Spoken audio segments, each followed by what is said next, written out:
It's Leslie from WeLoveJones.com, and coming to you today with my November homeschool update. So before I do that, let me just give you a little bit of a life update. In November, my grandmother died on November 28th. So right after Thanksgiving, and she was the only grandparent I really knew. So part of the reason why this video has been put out so late. The other reason is my husband was out of town. He went to Las Vegas for a work conference, and around the time that I would have liked to have gotten this video out, I couldn't find the time to crank a video out. So anyway, I'm actually in his office in our house. This might be my new favorite recording place. So yeah, just November was a weird month. So that's not for anything having to do with homeschooling, just life in general was weird and at times difficult. If you saw last month's homeschooling update, I have gotten a part-time job with the Catholic Church here in town. I'm their youth director, and that has also kind of taken up some of the time. So let me just jump right into the actual homeschooling update. In November, because of Thanksgiving, in the curriculum, it's really just recommended that you do,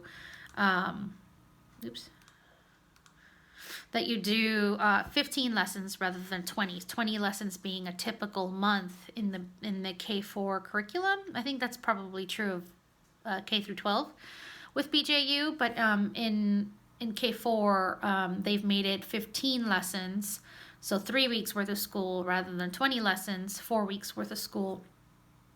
And in December it's actually just 2 weeks, 10 lessons rather than 20. So in November we completed 15 out of 15 lessons, so 3 weeks worth of work. We did a lot of school on the go, and so as far as an organizational update, I didn't really modify any of my organization systems. What I did do is put everything in a to-go binder. I kind of had already made that before the school year started, but I kind of used it a lot more in November because the weather was just right those first 3 weeks of November, where it was cool, but it wasn't too hot to be outside. It was just perfect. And so I did do a lot of school out of the home at a park or a couple times in the library. And so I would kind of steal away time whenever I would leave the house with the kids. I usually had one of the binders with me. The school binder that I used for his schooling.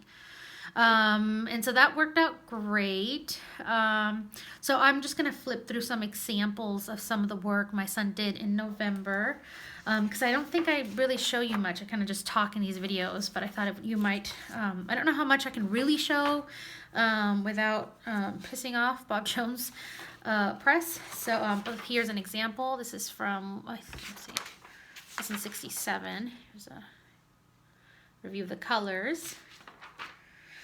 And this one was a discussion about what's heavy and what's light. This one we were talking about gravity. We did a little bit of how magnets work. Skip some of that. Here's a lowercase g worksheet he did. This is a little better. You can actually see his writing on this one. See, it's hard to see pencil on here, but yeah. Here's a worksheet from his health curriculum. I'll talk about this later. We did cantaloupe and sweet potatoes. Here is, yeah, this is a bad example. Here is, and my son's 3 doing a K4 curriculum, so gives you some context. Here is, yeah, you can't really see on here. He wrote in orange pen and in pencil in this one. His writing, not the greatest. Here is something Thanksgiving related. Let me show you this one. So some stickers. He had to put the stickers in the right place in the story when we were talking about Thanksgiving and where it came from. Here's a better representation, I think, of his writing. And this was I can tell you this, I remember this very clearly. My son was having a bad day this day. He was not into doing school at all. Here, I like these worksheets where he's matching uppercase and lowercase. So anyway, those are just a small sampling. This is how much work he did, how many worksheets he did in November. So yeah, he pretty much does at least one sheet a day. Sometimes it's more than that. I appreciate it that there wasn't a lot of stuff I had to photocopy out of the teacher's manual. So I have a video where I show you kind of when I unboxed everything and I went through everything that comes with the teacher-led K4 curriculum. And there are 2 student workbooks that the student actually writes in. But then there are also things that every week I have to photocopy out of the teacher's manual. And in November, there was almost none of that. I think there was maybe 2 things, probably just 1 thing I had to photocopy. So I really appreciated that because that's actually really time consuming, and November was kind of busy because of Thanksgiving. And I was really glad that I guess they had just thought through what the teacher's workload was. So I appreciated that. I've mentioned these before, the little assessments that come with each unit. We completed in November, we were done through Unit 6. And this is the evaluation for Unit 6. And so in going through it, my son is struggling with ordinal numbers. So he's got first, second, and third down, but fourth, fifth, and sixth place are he has a hard time understanding beyond first, second, and third. Fourth, fifth, and sixth are just too complicated for him to understand because he understands the number 4, 5, and 6, but so that was kind of a weak spot for him. The shape of an octagon and confusing it with a hexagon, that was really hard for him. And a sphere, like he didn't quite understand the difference between a circle and a sphere. So that was, but he understood a cone just fine. He had no problem with the concept of a cone being different than a triangle. So he understands that shape just fine. And lowercase g, he struggles with recognizing that. And then phonics. He has mastered very few of the phonetic sounds in the alphabet. Through Unit 6, we work our way up through H. And if you drill him cold using the phonics cards, let me find one on here. So here too, there's a picture of a horse and a ball. This comes with the curriculum. And on the back is a lowercase.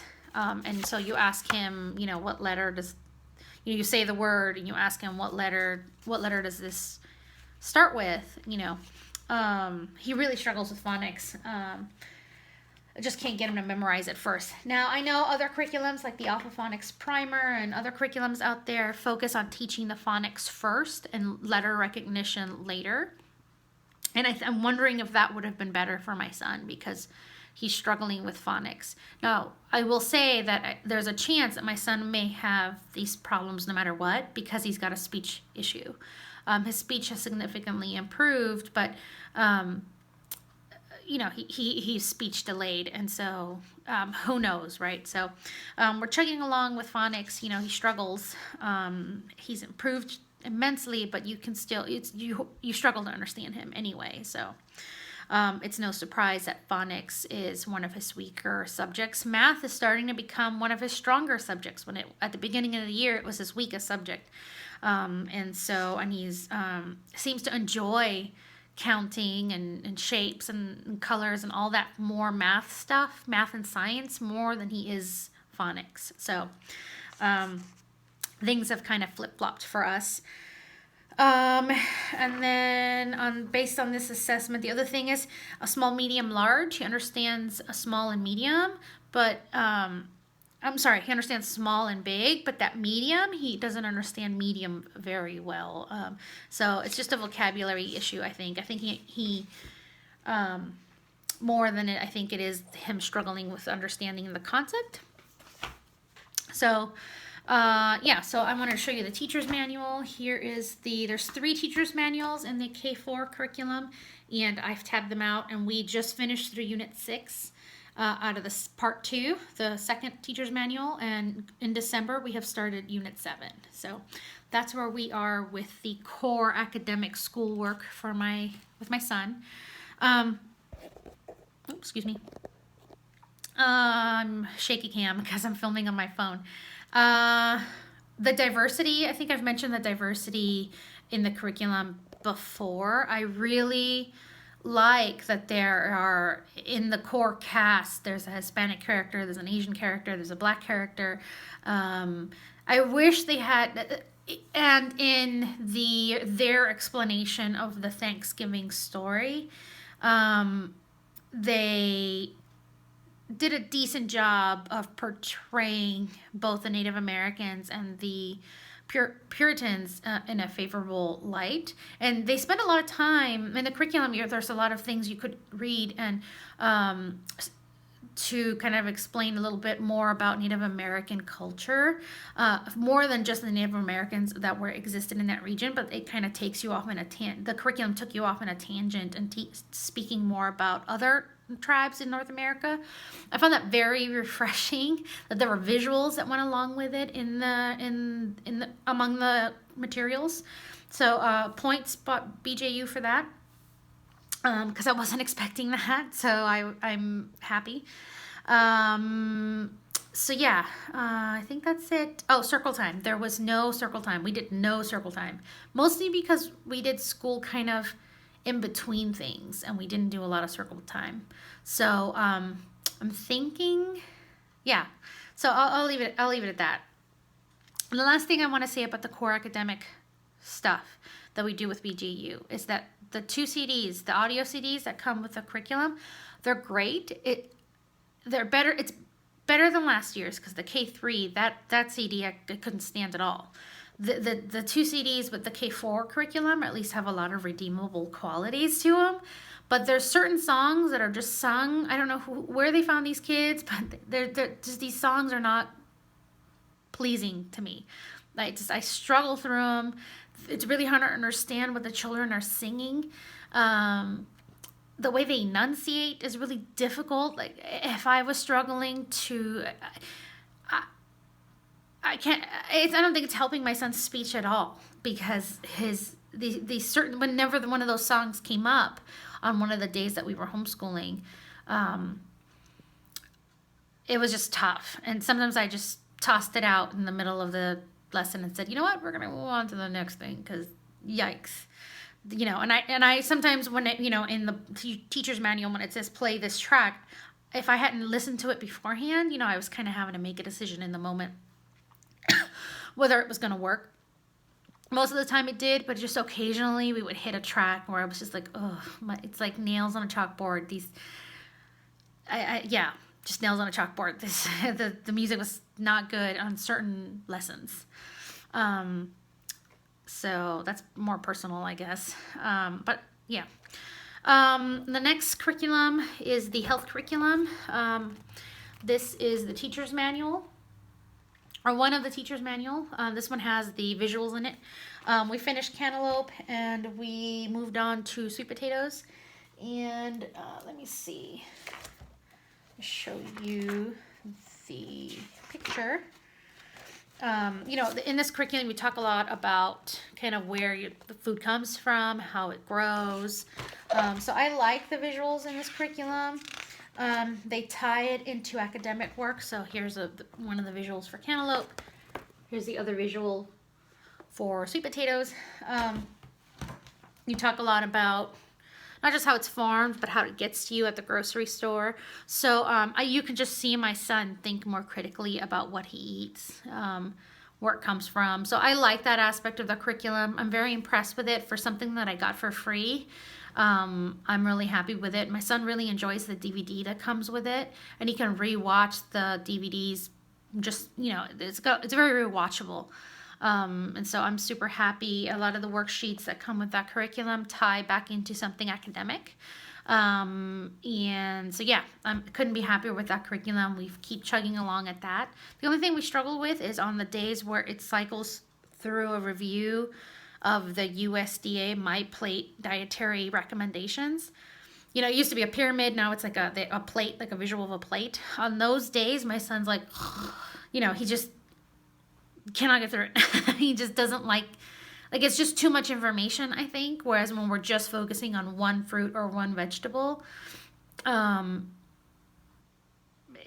it's engaging enough that we're kind of going in depth into one thing, or rather than reviewing this more abstract concept of the dietary recommendations. So, Spanish, I won't beat a dead horse with this, but I'm not using a curriculum. I'm using a workbook. I didn't bring it with me to show you, but this workbook is really more of a kindergarten workbook, or kindergarten through first grade workbook. And, it doesn't come with any music. It doesn't come with a teacher's manual. It's just worksheets. Now my son can do worksheets. That's not a problem. It's just that, he kind of needs the corresponding,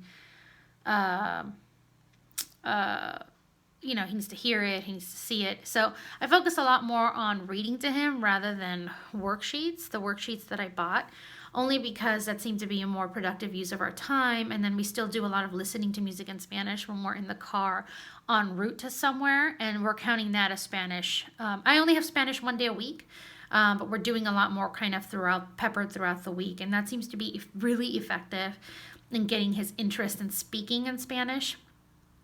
Because he's clearly paying attention, even though he doesn't understand what is being said. So I'm starting to ramp that up a little more, and I'm definitely going to be buying BJU's curriculum next year, so that I have more content. So, yeah. Piano, again, I won't beat this to a dead horse either. We are not doing a good job with music. I can't play the piano, and it turns out you really need to be able to have some musical talent to teach this stuff. I thought I could kind of learn it with him, and I can't. I don't have the time to dedicate to kind of. I mean, I couldn't play a basic melody on the piano. I've tried, and it's just to get me to that point. I couldn't do it. So I have asked my husband to take that over, and he hasn't. He just doesn't have the time. PE, we're continuing with our trainer in the back pocket, high intensity interval workouts, and those are working out just fine. Bible, faith formation. So BJU's Bible curriculum. I think I mentioned last month that it's very Bible story focused, and it has very little emphasis on developing your prayer life, and that is one thing I don't like about it. I like that it's great for knowing basic stories of the Bible. I like that aspect of it, and I like that they link it to core values. So I have a video on kind of explaining how that curriculum is laid out, and that's great. That generates great discussion between me and my son, and it reviews concepts every so often. It doesn't just go Bible story, Bible story, Bible story review. It's Bible story review, Bible story review, so on and so forth. Not all of the Bible stories that you cover have a corresponding worksheet. Sometimes you just read the Bible story and you move on, and there's a visual that goes with it. So, I mean, it's great. It's just the Catholic curriculum, Seton, is kind of what I've been using for developing his faith formation, his prayer life. And my son has started to he's doing a better job. He's starting to pick up on the vocabulary that is important to me. He recognizes Christ's likeness, especially on the crucifix. He recognizes when he's looking at the image of Christ somewhere. So he'll say, "That's Jesus, mommy. He died on the cross." So he'll say, look, his vocabulary, he's maturing in his understanding. So I couldn't be happier. I think the two curriculums, while very different and to have a different focus because they're different denominationally, the two complement each other. And between the two of them, I think I have more than enough. I'm more than happy with how the two complement each other. So that's it. That is my homeschool update for November 2017. If you have any questions about any of the things that I have mentioned in this video, please leave a comment down below. Sometimes I post pictures on Facebook and Instagram of my son and I when we're homeschooling. So if you'd like to kind of keep up with us, follow me on Facebook or Instagram. And that's it. Thank you so much for stopping by here at We Love Jones. Take care, everybody. Bye.